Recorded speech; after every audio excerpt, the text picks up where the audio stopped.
Every major AI company is spending far more than it takes. OpenAI, Anthropic, the labs behind them, and the strange part isn't the losses. It's that they can see the losses coming and they speed up anyway.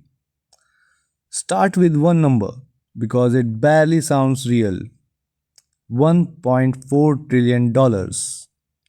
That's roughly what OpenAI and its partners have discussed committing to future AI infrastructure.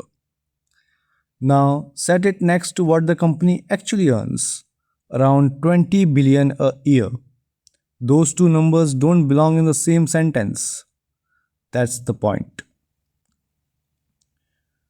Picture a business that loses more every year than the year before and whose plan out loud is to lose faster. The investors know, the competitors know, they know. From outside, that looks like a bubble. From inside, slowing down looks worse. Because here, the only thing more dangerous than losing money is falling behind. And this isn't a niche finance story. The AI features in every product you pay for, the chatbots your company is rolling out, the coding tools half the internet now runs on, all of it sits on top of this. Understand the one trap underneath it, and the rest falls into the place.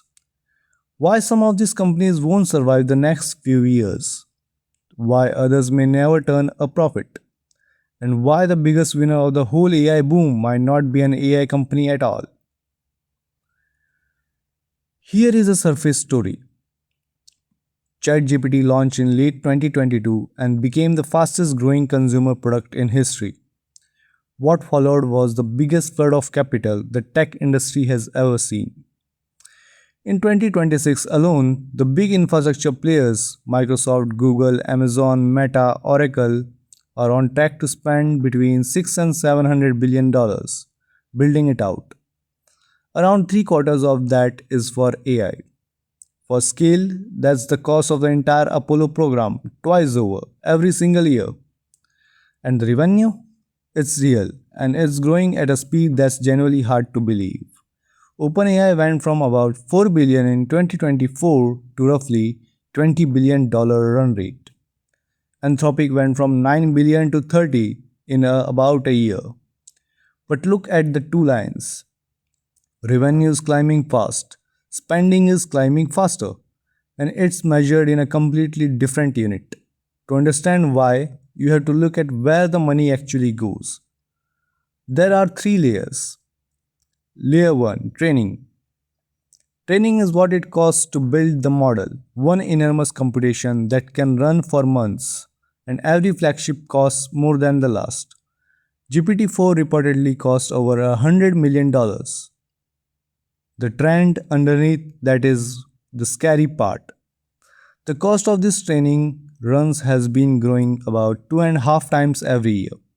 Keep that going and the biggest single run crosses $1 billion around 2027.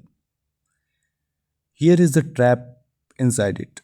To get a model that's a bit better, you need a lot more compute. The improvement is linear, the cost is exponential. And you only get to use that model for maybe 18 months before you have to do it all again, more expensively. Then layer 2, inference. Inference is the cost of running the model every time someone uses it, every message, every API call. And unlike training, this cost never ends. The more popular you are, the more it costs you. Success makes the bleeding worse, not better. This is the part people get wrong, so let me be precise. On a flagship model, the gross margin minus just revenue minus the cost of serving it runs around 30%. That sounds fine, but in the same period, that same company spent more on research and development than it made in gross profit. The product narrowly can make money. The company with the next model to fund does not. Layer 3, the chips. Here is where it gets uncomfortable. Nearly all of this runs on chips from one company, NVIDIA. And NVIDIA's gross margin is about 73%, meaning of every dollar NVIDIA charges for a GPU, roughly 73 cents is a pure profit. In a single recent quarter, its a data center business alone did $51 billion in revenue. Step back, and the shape of this is almost funny. Every AI company is racing, burning, betting the future, and a very large share of all that money ends up in the same place. They are all, in a real sense, working for NVIDIA's shareholders. So, why doesn't a single one of them slow down? A rational company looking at these numbers will slow down, wait for the cost to fall, stop the bleeding. They don't. They can't. And the reason they can't is the most interesting part of this whole story. AI is what economists calls a winner take most market. There is a belief across the entire industry, it might be wrong, but it's universal. Whoever has the best model a year from now pulls away from everyone else. Better model, better products, more users, more data, and more money to fund the next even better model. In a market like that, there is only one fatal move: falling behind. So, watch what that does to each player. If Anthropic stops training the next model, OpenAI pulls ahead. If OpenAI slows down, Google ships the better model and takes the enterprise. And if any of them raises prices enough to actually become profitable, customers leave for whichever rival is still subsidizing the price.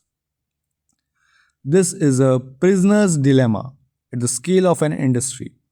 The move that's rational for each company alone, stop burning cash, guarantees you lose. The move that's rational against your competitors, keep spending, guarantees the whole industry burns. And every can see the trap.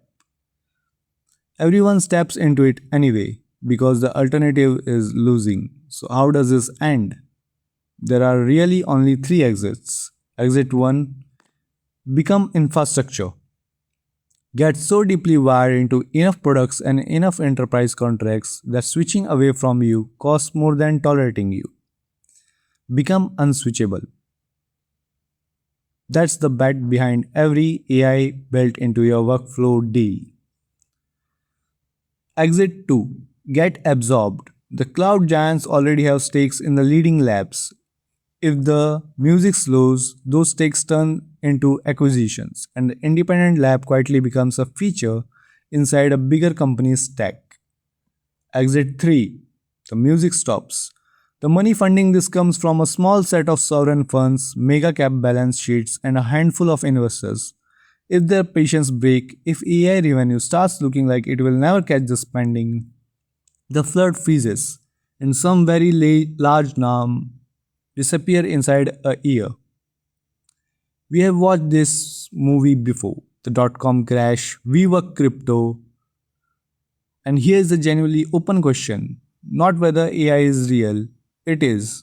The question is which of those three exists each company is actually running toward. Some are already picking. So, if you want to actually understand this industry, stop watching the things everyone watches. The benchmark scores, which model writes better code this week. Watch one number instead: the gap between what each company has committed to spend and what it actually earns. Winding or closing.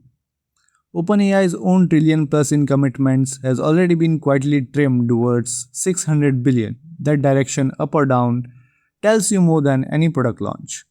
And if you build software, this is gets very practical. The prices you pay for AI today are subsidized. They are being kept artificially low to win you. So assume they won't stay there. Build your product so it still works if inference costs you several times more than it does now. Anyone betting their businesses on cheap AI, staying cheap is building on borrowed time.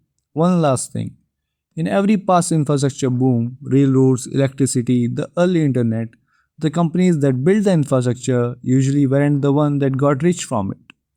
They went broke, laying the track. Someone else later ran the trends.